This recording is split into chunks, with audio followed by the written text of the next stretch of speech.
Thank you so much for that warm introduction, Lisa. I'm joining you today from beautiful Ghana country. I pay my respects to the Ghana elders past and present, and I extend those respects to the traditional owners of the lands on which each of you are joining from today and any Aboriginal or Torres Strait Islander people online. I also wanted to give a vote of congratulations and thanks to Deb Sabaris, the outgoing Families Australia Chair and our newest National Children's Commissioner, and to Lisa Griffiths, the incoming Board Chair. So, have we got it wrong? The public health approach in child protection. It's a deliberately provocative title, and I hope that what I have today is thought-provoking. But what I do want to acknowledge is that I've been researching in the area of child abuse and neglect for more than 20 years. I'm part of this sector. I'm part of our trials and our tribulations. And so when I ask, have we got it wrong? I want to be really clear that I include myself in the we.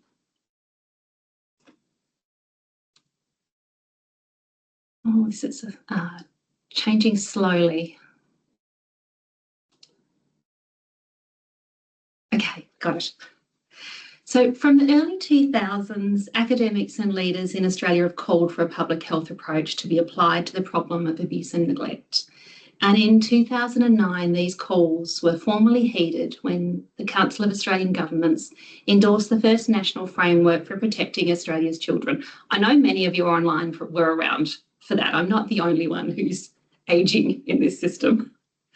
Now, this had the clear intent to reduce demand on an overburdened child protection system. But despite that hope, demand on child protection has been unrelenting. We know this. With long-term trends showing an increase rather than a decrease in child protection involvement, increasing complexity in children and families, and worsening rather than improving outcomes for those in contact with the child protection system. And a continued overrepresentation of Aboriginal and Torres Strait Islander children and families, a direct and continuing impact of colonisation. So here in South Australia, 1 in 3 children are now reported to child protection by age 10. Our application of the public health approach over almost 2 decades now has not delivered the promised outcomes for children, our families, or our system. So what's gone wrong? I tend to think that in order to find the best path forward, it's important to understand where we are and how we got here. So I'm going to take us on a journey through time today, starting with the history and foundational definitions of a public health approach for everything. I'm then going to explore the way in which we applied the public health approach to reforming child protection here in Australia, and 4 different ways in which our application of the public health approach has had unintended adverse consequences. Now, I am not throwing the baby out with the bathwater. It remains my view that a public health approach properly implemented is one of the key theories to guide child protection transformation. So I'm going to close with an exploration of how returning to the first principles of a public health approach can help us to identify key levers for change. Now, public health is a really broad and creative discipline. For more than a century, public health has been defined as the art and science of preventing disease, prolonging life and promoting health through the organised efforts of society. And that's a definition from 1920 that's still referenced by the World Health Organisation and the National Health and Medical Research Council. Our earliest endeavours under the banner of a public health approach focused on things like public sanitation to prevent the spread of disease. For example, in this picture, the creation of London's underground sewer system and its impact in ending the cholera outbreaks across the city, the passing of the UK Public Health Act way back in 1875, which empowered local authorities to manage sanitation and other things. Now, the academic discipline of public health originated in the early 1900s when the first public health degrees were established. Medical knowledge of communication and progression of disease, the work of public health sanitation, engineering, scientific knowledge of food and nutrition were all brought together in the creation of this new discipline. I think it's really important to know the origins of a public health approach came in bringing a whole lot of different knowledge bases together. A discipline which quickly evolved away from a focus on sewers and food waste to newer problems at the time, such as tuberculosis, malaria, and infant mortality. Epidemiological data on population health and scientific knowledge on the prevention and treatment of disease were central to the early public health initiatives and have remained so, something we have to keep in mind. Public health has also always comprised public education about the origin, nature, and transmission of disease, intended to provide the community with the knowledge it needed to avoid disease risk factors and to prevent the need for formal treatment. Where individual treatment was indicated, public health measures included screening to assist in early diagnosis and early treatment to prevent disease progression and eliminate disease risks. We see all of these founding aspects of public health continue into today. This is still the core of it. For example, in the continuum of responses to melanoma. The early origins of the discipline also included sociological aspects of preventative medicine. Again, we see a sociology continuing today. For example, when you think about the prevention of vaping, there's extensive research into the onset of vaping so that we know who's starting to vape, at what age, in what context. And these are all insights that are used to hone the targeting of prevention efforts for the greatest impact. It's not a one-size-fits-all. Now, this is where it starts to get familiar to us. In the late 1940s, Lavelle and Clark introduced what they called the levels of prevention, which have been so impactful in child protection reform. Now, according to Lavelle and Clark, primary prevention was defined as measures that were applicable to a particular disease or group of diseases to intercept the causes of disease before they involved humans, so before they occurred. Primary prevention was intended to reduce the incidence of disease by addressing disease risk factors or by, sorry, I've got two definitions here. So primary prevention is stopping it before it occurs. Secondary prevention referred to the procedures that detect and treat preclinical pathological changes. This is to control disease progression. So this is getting in early. Screening procedures were prioritised, leading to early interventions that were more cost effective than intervening once treatment had symptoms had appeared. And finally, tertiary prevention. I really want you to pay attention to this definition. It sought to soften the impact caused by the disease on the patient's function. So this is after the disease had manifested. Longevity and quality of life are really important. Tertiary prevention included modifying risk factors to reduce its progression or continuation. And where the condition was not reversible, tertiary prevention focused on rehabilitation to assist the patient to accommodate their disability. The key goal for tertiary prevention was to enhance quality of life. Now, I want you to note this as well. Lavelle and Clark didn't use a pyramid to represent their levels of prevention, although others subsequently did so. Now, subsequent academics added to Lavelle and Clark's framework. In 1978, Strasser coined the term primordial prevention. This is to describe measures to address broad health determinants rather than preventing personal exposure to risk factors. And recognising that intervention can cause harm, in 1986, Jamel and Rowland defined quaternary prevention to describe action to prevent over-medicalisation. Another important one for us to think about.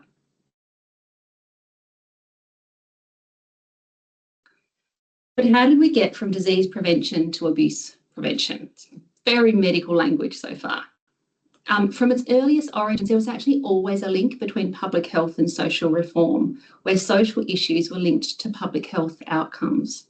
So early social reforms to which public health were applied included health impacts of poverty, poor housing, dangerous work conditions, and preventing infant mortality.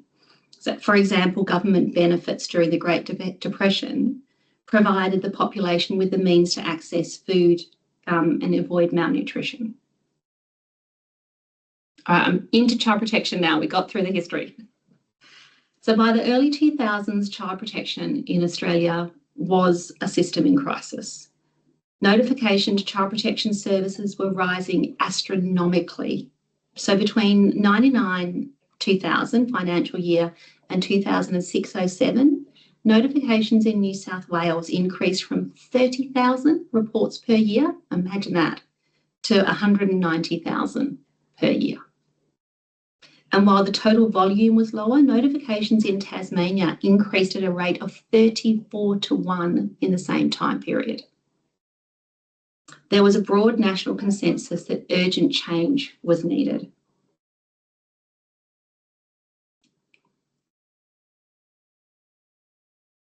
Government were really concerned about the cost of skyrocketing notifications and whether they were investing effectively. And in a report by myself and Prue Holzer, we noted really significant data limitations, but we concluded that investment across the levels of prevention was likely to reflect an hourglass or an inverted pyramid, which depended on whether the base layer was scoped as universal services for all children and families or programs specifically intended, so designed as primary prevention for child abuse and neglect, in which case it was tiny.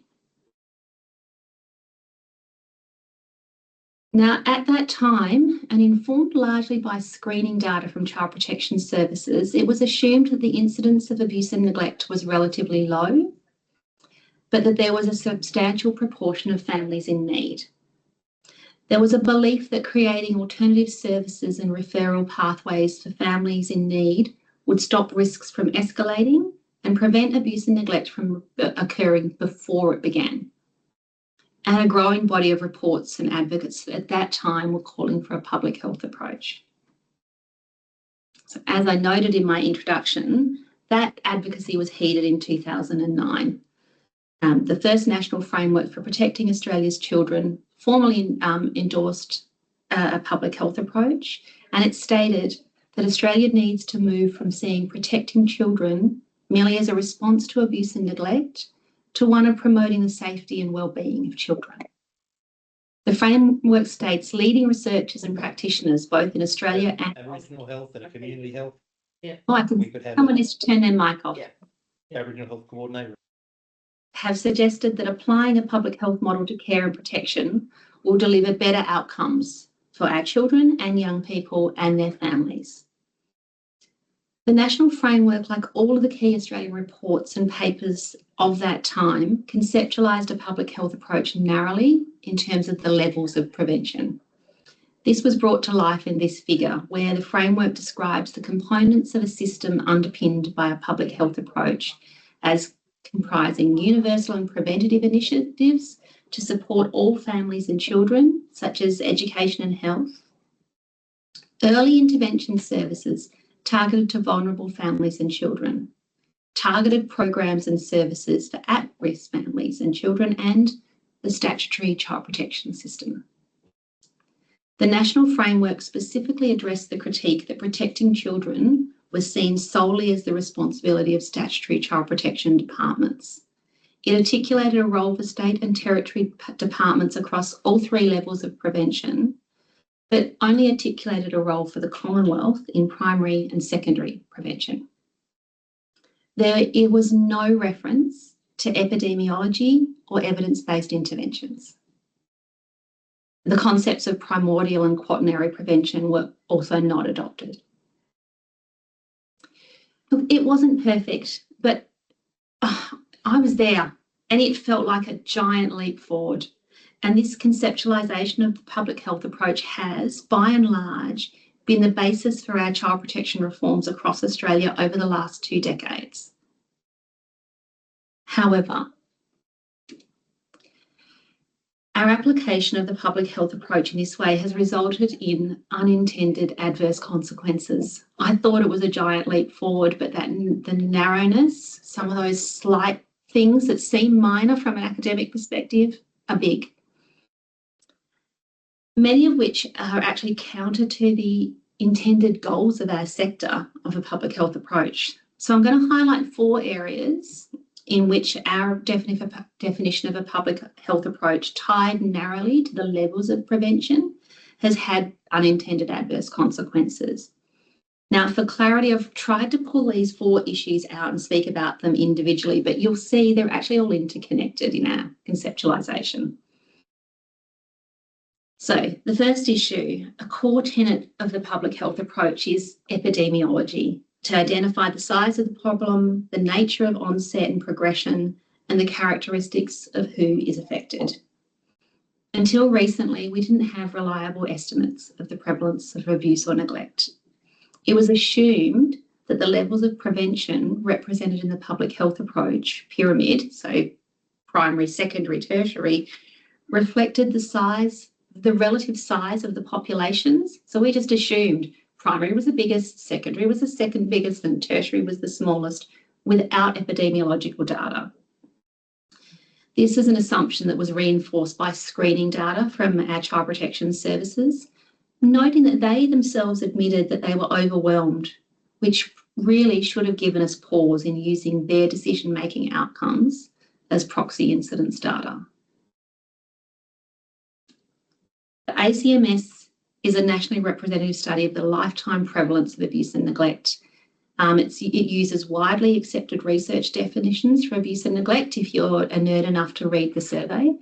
And they're actually really well aligned with our legislative definitions of abuse or neglect. So this is not an overestimate. So 60% of Australians have experienced one or more forms of abuse or neglect. This means the majority of the population actually fall into the population who've experienced abuse or neglect, not the minority. This fundamentally challenges our assumptions about the size of the tertiary population. It's our largest, not our smallest population. And on the data we have, I still can't actually provide you with agreed upon estimates of the size of the populations with known or no known risks. On the assumption that the pyramid was representative of the population, we targeted our reforms at introducing alternative referral pathways. If they just had a different pathway to go into, they would. We trained mandatory reporters to only report suspected abuse or neglect, but they were. The unintended consequence of using the pyramid as representative of the population distribution is that all of our system reforms, the initiatives, programs and strategies that were developed, theories on how we expected things to change, and our assumptions and assessments about whether we thought reforms were actually effective were all based on what we now know were wrong assumptions about the epidemiology, the size of the population. I can't overstate the significance or extent of the impact of using incorrect population data assumptions. The second area I want to speak to is the adverse consequences that have arisen from equating tertiary intervention with statutory child protection.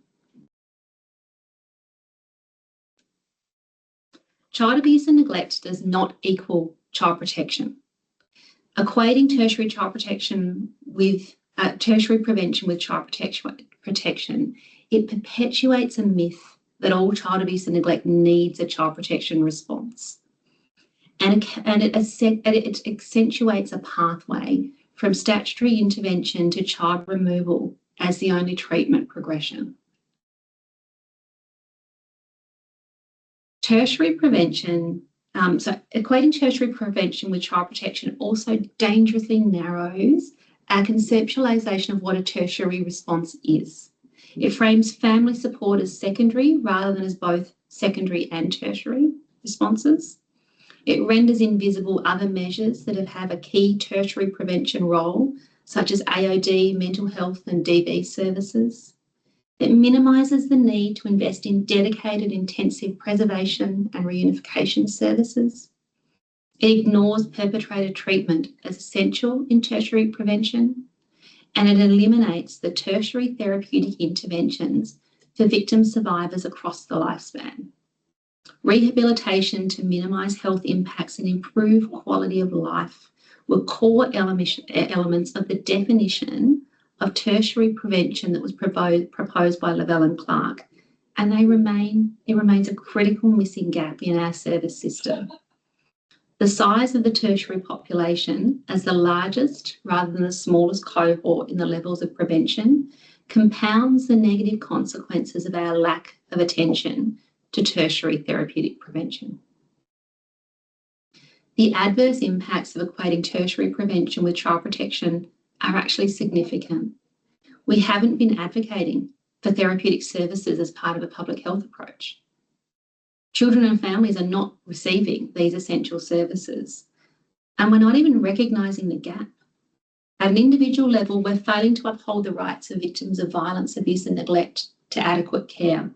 And at a population level, we're contributing to exponential growth in intergenerational transmission of a disadvantage when we fail to treat trauma.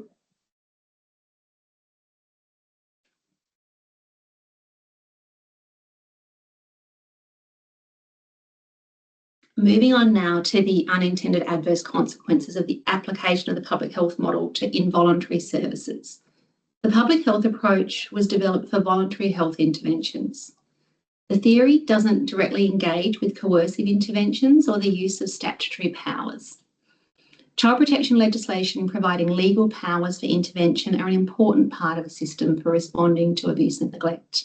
However, the use of such powers should be nuanced, purposeful, and always apply the least coercive intervention. When we apply the public health approach to statutory systems, we need to be clear that there are two intersecting continuums at play. The continuum of risk for abuse and neglect that's reflected in the primary, secondary and tertiary levels of prevention, and the continuum in relation to the degree of coercion required to secure safety, different constructs. Other than a simplistic equation of tertiary prevention and statutory child protection, we have failed to recognise the role of legal powers in our application of the public health approach. And therefore, we've not progressed a discussion about whether our system is designed to only use legal powers when they're really needed. As a consequence, as our definitions of abuse and neglect and the scope of mandatory reporting has expanded over time, we've not questioned when and how statutory powers are being used. I often use the analogy that statutory powers should be treated like a medication with adverse side effects and only used when they're really needed to keep children safe. I'm deeply concerned that the adverse consequences of focusing our application of the public health approach only on the continuum of risk and not the degree of coercion required is that we're actually overusing our statutory powers. The public health concept of quaternary prevention, so preventing harms caused by intervening, has some potential to address this limitation, but I personally favour an integration of a public health approach with the theory of responsive regulation. I actually want to acknowledge that this was proposed by Melissa O'Donnell, Fiona Stanley and Dorothy Scott back in 2008. Responsive regulation is specific to systemic responses that include legal powers or regulation. The core principle is the least intrusive form of statutory intervention to facilitate the desired outcome. Responsive regulation encourages voluntary compliance by fostering a collaborative relationship between regulators and those we are regulating.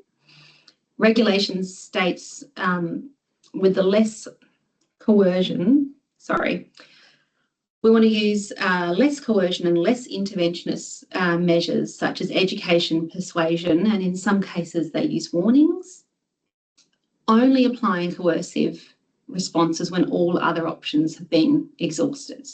It's designed to be flexible, so it allows regulators to escalate or de-escalate their responses depending on the response to intervention. So if a family says, yes, I hear you're worried about my child, I want to engage with family support services, you would de-escalate your regulation. Compliance measures are often represented in a pyramid, where the pyramid's base comprises the least coercive, most cooperative measures, and the peak represents the most stringent enforcement actions.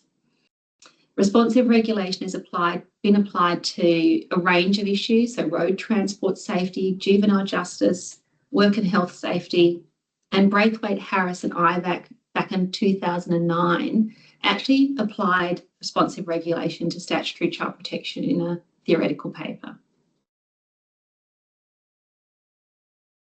All right, I need to move faster. I've been talking too slow. I finally want to highlight the impact of using the language of primary, secondary and tertiary prevention for services that weren't designed as part of a child abuse and neglect response. Some of you might have heard me talk about this previously. This has inadvertently created wrong doors and service cliffs for families in which abuse and neglect has occurred, and it's acted as a barrier to child protection really being everyone's business. Let me show you what I mean. So using Lavelle and Clark's original definitions of the levels of prevention,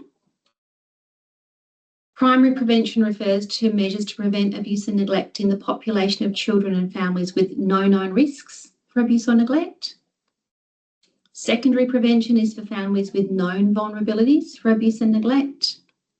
And tertiary prevention refers to measures to stop further abuse or neglect from occurring and providing treatment for victim survivors to mitigate impacts. However, our service system is made up of services established for a range of different issues and needs.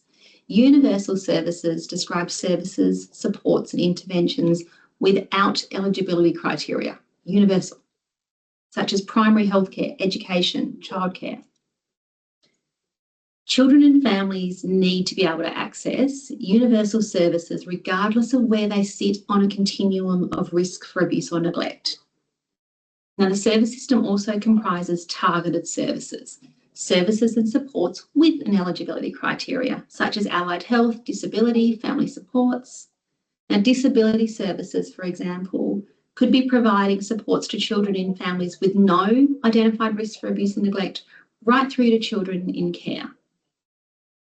However, in our sector's own conceptualisation of the public health approach, we've encouraged non-statutory services to see themselves as not having a role in tertiary prevention. As a result, we often see eligibility criteria that excludes child protection involved in families, leaving children and families in which abuse and neglect has occurred with limited options outside of statutory interventions. When we talk about universal and targeted services designed for another purpose as primary and secondary prevention for abuse and neglect, we've inadvertently closed doors to children and families in which abuse and neglect has occurred. We can't accept universal services being positioned as not for families affected by violence, abuse and neglect. In fact, given the prevalence of violence, abuse and neglect, our universal services should be designed to meet the needs of the population affected by childhood trauma. If the majority of the population have experienced abuse or neglect, all universal services should be designed to incorporate the needs of children or adults with a childhood trauma experience. Now, families are not static. They move up and down the levels of prevention. And unlike many medical treatments, interventions to aid the wellbeing of children and families can have a powerful preventative effect at multiple levels along the prevention continuum. For example, parenting education programs like tuning into kids can be effective as a primary, secondary or tertiary prevention strategy. And we need to stop referring to these existing programs and services as primary, secondary or tertiary child abuse prevention responses, and instead start advocating a clear role for other sectors across the prevention continuum.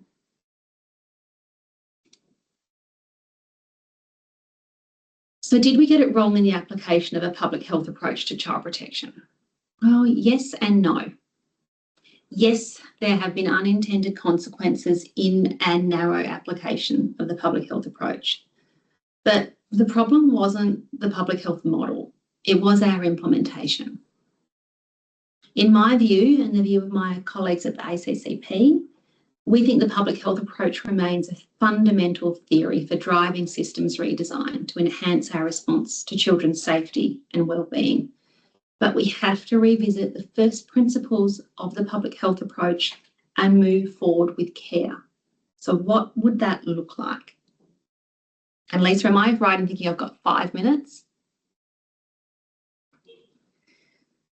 I'm going to be super quick. I've got too much here. The World Health Organization has been one of the central global bodies that have promoted a public health approach. But when you consult the WHO about their model for violence prevention, there are no pyramids. They define a public health approach to violence prevention, including abuse and neglect, as 4 steps. Identify and measure the problem. Identify risk and protective factors, particularly at the population level. Identify the critical and effective points of intervention. Identify what works for whom, under what conditions, and implement it well and evaluate it.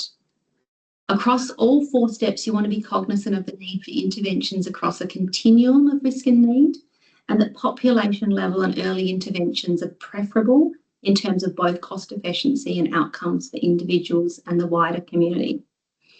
And that we must pay attention to how we ensure the least intrusive intervention when we use state powers to intervene in the lives of children and families. At ACCP, we operationalise this through a Centre for Disease Control approach. So I'm not going to talk to this. We've been trying to do this for 8 years and trying to identify what are some of the levers at a nuanced level that actually would see us be implementing a public health approach.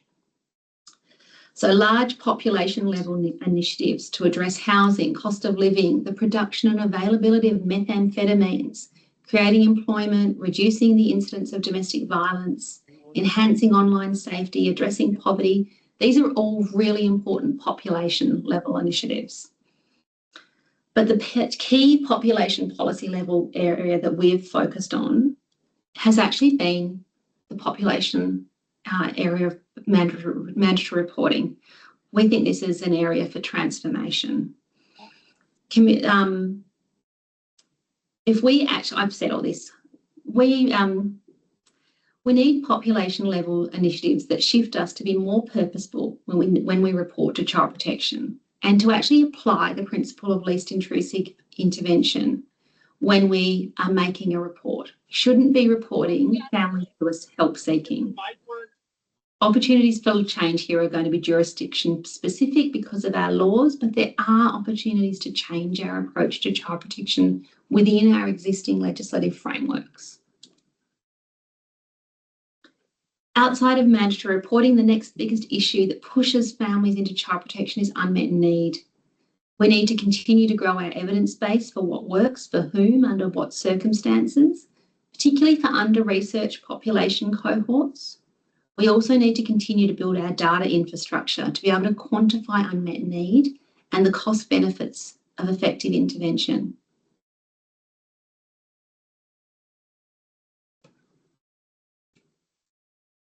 As previously noted, we must position therapeutic services for victim survivors of childhood violence, abuse and neglect as critical within a public health response.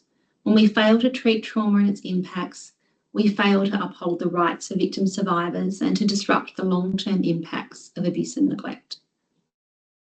And we continue to contribute to intergenerational growth.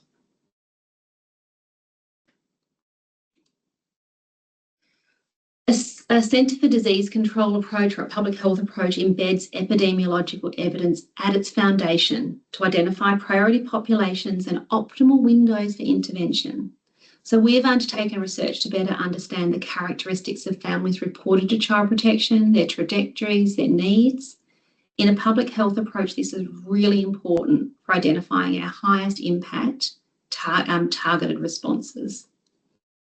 This is some of our trajectory analysis that we've been doing. So from our trajectory analysis, we were able to identify cross-sections of the population that represented key points of intervention to drive change. And we've thought about this in terms of 2 broad prevention goals. In the first group, capacity in intensive support services for families in which there are concerns about violence, abuse and neglect, which I've discussed, is critical. But we're also challenged by the lack of an evidence base for the families at the extreme end of multiple and complex needs who require multiple coordinated therapeutic and services and practical supports. And more evidence is needed for what works for that cohort. We're exploring what we can do to help generate new evidence-based approaches for this cohort. And in the second cohort, what we call the generational change cohort. Women reported in the perinatal period are a key window for intervention, and ACCP's Deputy Director Melissa O'Donnell has a large program of research dedicated to preventing infant removals. Treating childhood trauma is another key generational change lever that we could pull, as is working with adolescents who are at risk, and including pregnancy prevention for that cohort. Epidemiological data shows there is no population we are failing more than First Nations people, and they have told us what we need to do to start to close the gap. We have to listen. And finally, one of the things that really comes through when identifying the needs of specific cohorts is the need to go beyond individual services and programs to a genuine whole of government response to preventing abuse and neglect. And we really back in the Centre for Excellence in Victoria and Tasmania's call for corporate parenting. We'd like to see KPIs for heads of government agencies for health and human services, and for preventing entry into care and preventing youth justice involvement, and performance against those KPIs to be reported and published annually. Finally, child protection is not benign, so if we are really thinking about transformation of a public health approach, we have to rethink the role and functions of statutory child protection. We need wide-scale, evidence-based, systemic change in our responses to abuse and neglect. We need a public health approach. We need to apply this with care, staying true to the full spectrum of what a public health approach entailed. In short, children and families need us to get this right. Thank you.